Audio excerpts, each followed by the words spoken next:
So what's going on, everyone? So today's video is going to be basically another home office photography tour. I think the last time I did this was 2021, so it's been about 2 years.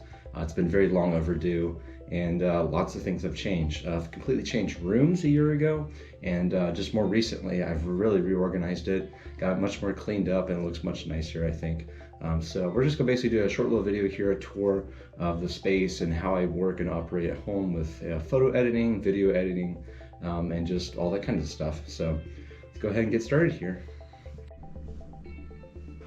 So you see upon entering the room that it's pretty radically changed now. I was pretty bad about recording any kind of additional B-roll or footage for the transformation, but let me just tell you, this is a lot better. As you can see, it's much more spacious, pretty minimalist, and I really like how it turned out overall. So we're gonna go ahead and get started here with, I guess, the bookshelf here. So I have this bookshelf upon immediately entering the room. Got a small little 24-inch TV up here that has a Google Chromecast hooked up, and obviously can be piped through from my computer or desktop to have like YouTube videos and all that kind of stuff, and I can watch them from my desk over here. And then over here I have some field guides, some travel, kind of like brochures, different kind of like things to just see, maybe just different locations to pick up.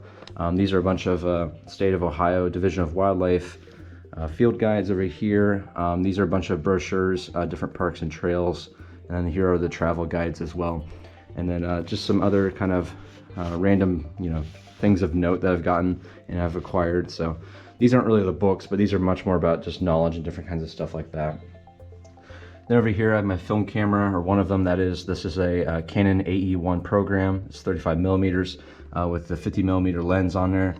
Here is my light meter. It's a Sekonic light meter that I use, and so you can read incident light and just or available light and all that kind of stuff. There's a flash that pairs up with the Canon lens, or the camera that is, and then here is I believe it's a 75-200 telephoto lens, something in that range. And then here's some more books. So as you can see, this is a gift from my friend Aaron. Shout out to Aaron a couple years ago. So the Birdwatcher Bible, it's pretty nice.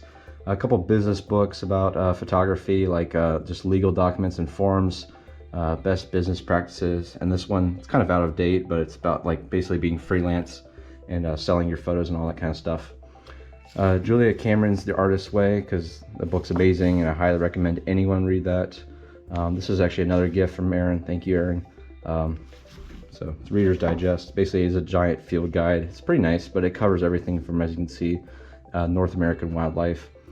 And then some David Sibley's Birding Basics, some other gifts and stuff I've gotten over the years. Stephen Pressfield's The War of Art, which is also a highly recommended book.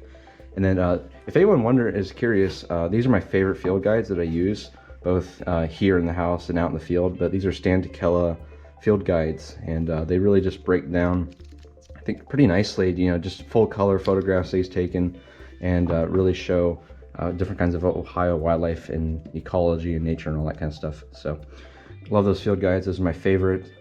So yeah. And then if we go down here, we have one of my Polaroid cameras. I got two of them. This is the Sun 600 LMS, which is pretty nice. Has a built-in flash, and it's collapsible, as you can see. So pretty nice there. So the photo book collection is kind of slim. I'm going to rebuild it back up, hopefully. Here's a local photographer from Yellow Springs called Axel Bonson. And here's another book I was gifted. So this is Atlas World of Birds. Here's another Polaroid. This is the classic One Step with that rainbow stripe on there. Pretty nice. Here's my Yashica Flex. This is a medium format camera that takes 120 film.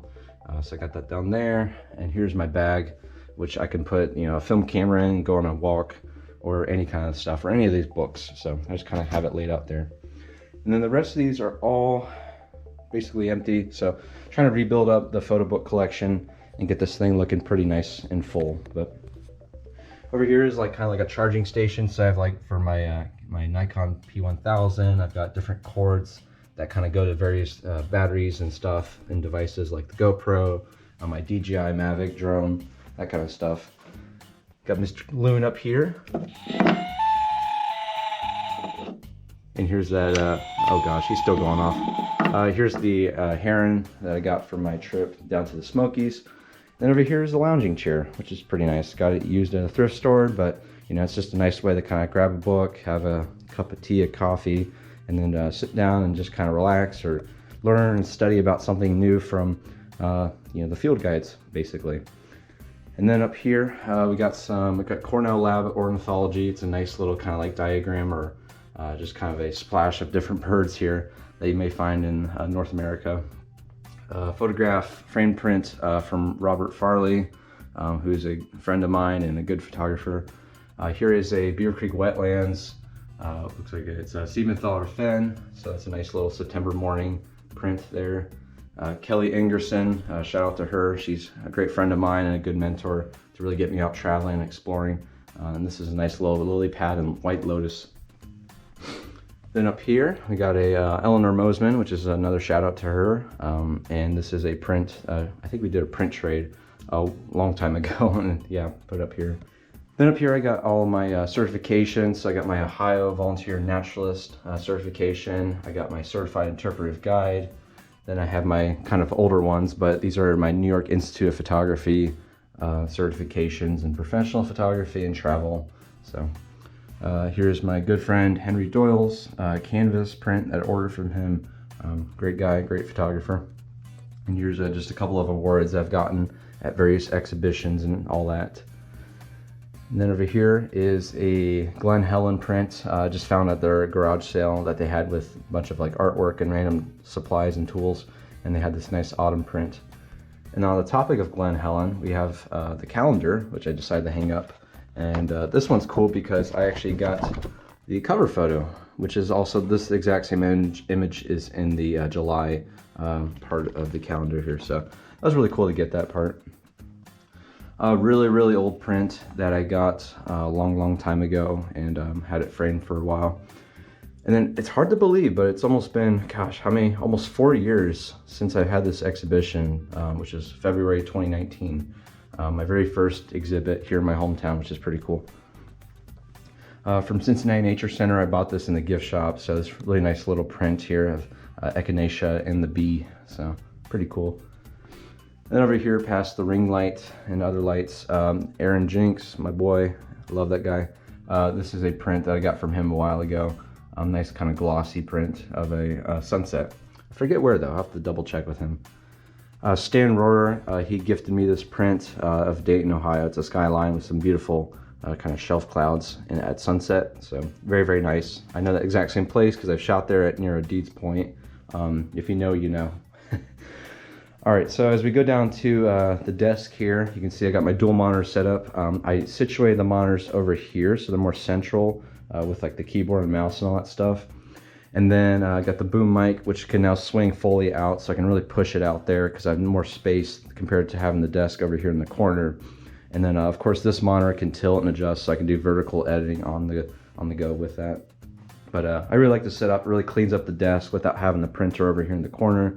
Feels like I have a lot more space to kind of lay out other kind of stuff, and I think it works out pretty nice. And so the printer I put on this little extra, it's like a TV cart, kind of off to the side, but I feel like it really is flush and it blends in pretty well. And this is my Canon IP8720 inkjet photo printer.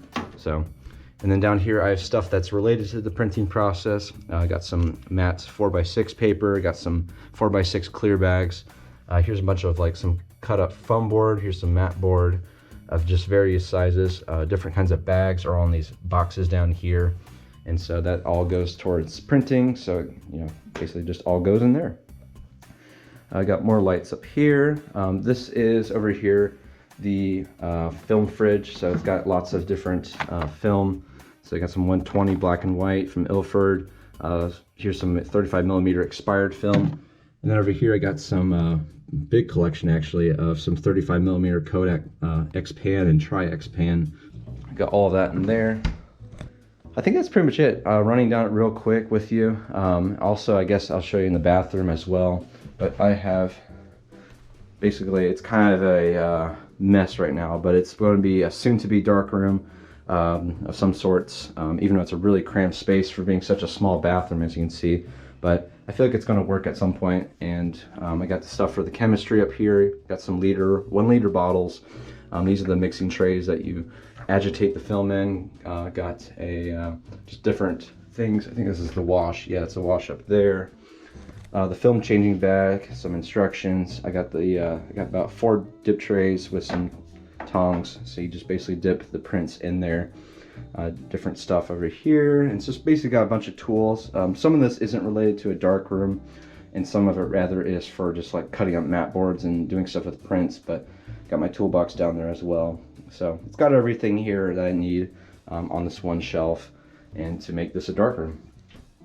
We can't forget the safety light. So as you can see, it's going to get pretty dark in here, but it's not too bad. Hey guys. So yeah, this is going to be a nice little dark room, I think, at some point. It's going to be a really cramped space. I just still need to get in a larger, but that shouldn't be a problem, and I think I will get it sometime eventually.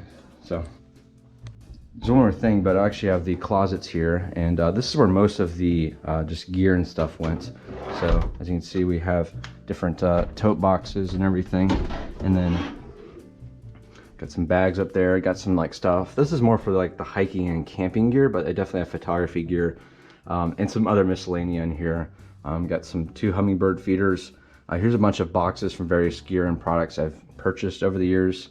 Got a little sleep pad or whatever you want to call it, and then a roll of foam wrap for you know, bagging up prints and all that kind of stuff.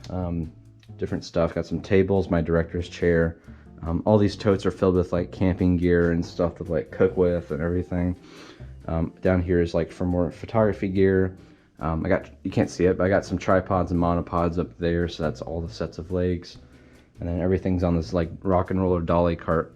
So, and then yeah, so lots of stuff in here, but it's nice that I can kind of pack away all the stuff that I don't use too often, but like I periodically will need, and to just kind of hide it behind this door, these 2 doors that is, works out pretty nice. So yeah, overall, this is basically the whole home office. I really like how it turned out. Very clean, very minimalist, like I said. And now that my desk is more closer to the center of the room, it kind of becomes the focal point and allows me to walk around, adjust cords, which this is kind of a mess, but this is the one glaring imperfection, and I'm still have to do some proper cable management. But I think by and large, I really like how this turned out. And like I was saying, now I can watch the birds from all the way over here. So much more clear view if I want to zone out at my desk and I start seeing that and getting distracted by them. So I think it turned out really well. And yeah, so if you guys have any questions, comments, even concerns, or you know, even ways to improve, maybe if you have any ideas of maybe some, I don't know, products or things that I could use that may be helpful, that, you know, make this kind of space look a lot better, please let me know. I'd be very open to trying out new things with this space and making it the best that I can be.